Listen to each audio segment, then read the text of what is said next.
wabarakatuh. Alhamdulillah rabbil alamin. Wassalatu wassalamu ala asrafil anbiya wal mursalin wa ala alihi rasulillah ajma'in. Amma ba'd. Puji syukur marilah kita panjatkan kepada Allah Subhanahu wa taala karena dengan izinnya kita dapat hadir di ruangan pada hari ini. Salawat beserta salam tak lupanya kita panjatkan kepada Nabi besar Muhammad SAW dengan lafaz Allahumma shalli ala sayyidina Muhammad wa ala ali sayyidina Muhammad. Yang terhormat dosen pengampu keterampilan bahasa Indonesia Bu Elvina MPD dan teman-teman dan hadirin sekalian yang hadir pada saat ini. Hadirnya saya di sini tak lain adalah untuk menyampaikan dari ceramah tentang adab kita kepada orang tua. Judul besarnya adalah adab kepada kedua orang tua. Teman-teman yang dirahmati Allah Subhanahu wa taala, adanya mereka tentu adanya kita. Tidak adanya mereka tentu kita tidak ada. Manusia pada dasarnya adalah makhluk sosial, teman-teman. Bagaimana kita berinteraksi dengan satu dan yang lainnya. Orang tua adalah mereka yang melahirkan kita, mendidik kita, membimbing kita hingga menjadi manusia yang berbudi baik di masa depannya nanti. Adab kita dengan mereka tentunya tidaklah sama seperti adab kita dengan teman baik. Tutur kata kita pun tidak sama seperti kita bertutur kata dengan teman dan bertutur kata dengan mereka. Bagaimana kita berbicara, bersopan santun, bertingkah di hadapan mereka tidak akan sama dengan yang lainnya, teman-teman.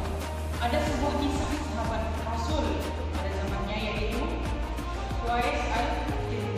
Beliau adalah seorang pemuda yang soleh, taat pada zaman beliau.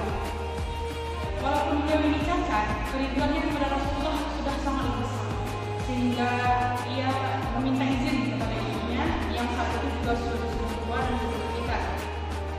Minta izinlah si Uwais ini kepada sang ibu. Ibu, bolehkah aku menemui Rasulullah SAW? Ibunya menjawab, boleh nak, pergilah engkau. Tapi ingat, setelah engkau bertemu, lekaslah kembali di rumah karena aku sedang sakit-sakitan. Wajar jika orang tua sakit yang merawatnya yang tak lain adalah kita. Pergilah Uwais ini ke Madinah pada saat itu. Uwais ini seorang pemuda yang berasal dari Yaman. Jadi dia dari Yaman menuju Madinah itu membutuhkan waktu selama 3 hari perjalanan. Perjalanan Uwais ini sudah membayangkan betapa indahnya bertemu dengan Rasulullah SAW. Namun berita berkata lain. Sesampainya Uwais di Madinah, ia pergi mencari rumah Rasulullah SAW, mengetuknya dengan sopan dan mengucapkan salam. Tak lain tak bukan yang membuka adalah Siti Aisyah radhiyallahu anha, istri Nabi SAW. Aisyah menyampaikan bahwa Rasulullah saat itu tidak ada di rumah. Dia sedang berperang. Sungguh sedih sekali hati Uwais ini karena dia sangat menantikan pertemuannya dengan Rasulullah. Mungkin jika dia tidak sesayang itu dengan orang tuanya, Uwais pasti menunggu Rasulullah. Uwais ini adalah sosok anak yang mencintai orang tuanya. Beliau teringat pada masa ibunda jika sudah sampai di sana dan bertemu, walaupun belum bertemu, segera pulang dengan perasaan yang sedih dan teringat janji orang tua. Uwais memutuskan pulang walaupun tidak bertemu dengan Rasulullah SAW. Beliau kembali pulang ke rumahnya hingga sesampainya di Yaman kembali. Tak lama Rasulullah mendapat info dari temannya ada seorang pemuda yang ingin bertemu dengan Rasulullah, tapi dia tidak mempunyai kesempatan. Dan Rasulullah tahu bahwa pemuda ini adalah Uwais.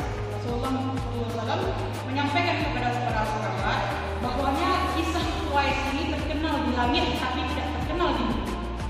Karena kisahnya ini adalah kisah yang berbakti kepada Allah.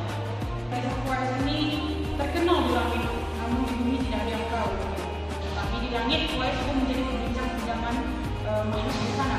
Betapa dahsyatnya rasa sayang kepada Ibunda, rela meninggalkan hal yang diinginkannya demi menunaikan pesan yang telah disampaikan.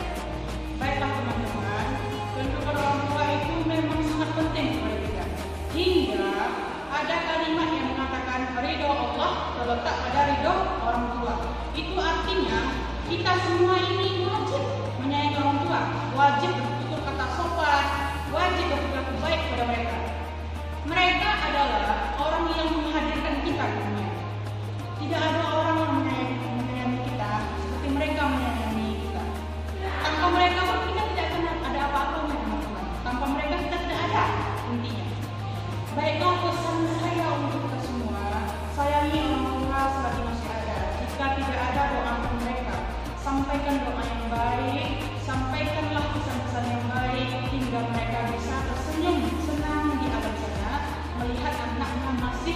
menyayangi dan mengirim doa untuk mereka. Sekiranya hanya itulah ceramah singkat dari saya. Semoga apa yang saya sampaikan ini bisa menjadi petuah, bisa menjadi amanah, bisa menjadi pedoman bagi siapapun yang mendengarkan.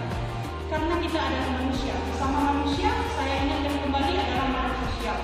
Kita bersama-sama mengingatkan jika ada yang memiliki kesalahan, kita ingatkan kembali. Baiklah, lebih dan kurang saya mohon maaf karena saya juga masih belajar sama-sama seperti kita. Lebih baik kita